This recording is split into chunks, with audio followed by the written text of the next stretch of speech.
Welcome to Logan Farms, and we hope to see you on Open Farm Day on September 18th. Well, we're always doing lots of experiments. This is last year we did a Three Sisters garden, and we're going to try it again this year. And it's corn, a squash plant, and a bean plant grown together, and they create a complementary relationship. The corn, of course, grows tall and needs lots of nitrogen to grow. And the bean needs something to climb on, so it'll climb the corn stalk, and it's a legume, so it fixes nitrogen from the air into the soil. And the squash grows and has big leaves and creates a mulch that keeps the weeds suppressed and also keeps the moisture into the soil. Here we're trying to establish a perennial area in our garden. We find it easier. This year was challenging to plant our garden because it was so wet. With perennials, it's already done for us. It grows with very little work on our part. If we're busy at a job or something, we can still get a lot of food. Here we have chives. They're a great addition to lots of dishes. And they just grow themselves every year. We've planted some Welsh onions. They're a perennial onion as well. Here we have two different purple asparagus and green asparagus rows started.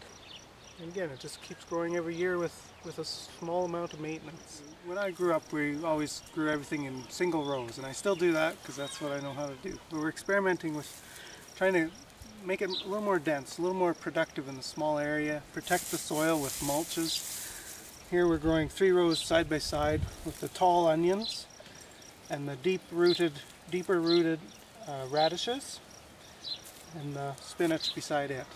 So they hopefully don't compete too much because these are tall, and these are a little shorter and under the ground, and these are just basically above the soil. So hopefully they can grow nicely together. We're always looking for ways to save money and fuel. We like to do everything on a really low input way of doing things. There's a row hoe that I made. It's really handy. It's the missing link between the motorized power hoe, or the power tiller, and the hand hoe. And it was just a lawnmower handle, an old hand hoe that I found probably at a yard sale that was broken, and a lawnmower wheel, and a little bit of welding I did. And it weighs only a couple pounds, so you can really carry it around really easy.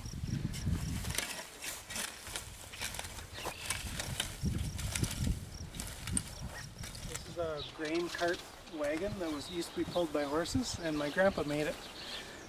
My daughter is now 5th generation on this farm, so it's got a lot of history, and we definitely want to make improvements and to try and create or discover what a sustainable farm is going to look like into the future in Manitoba. Thank you for visiting Logan Farms.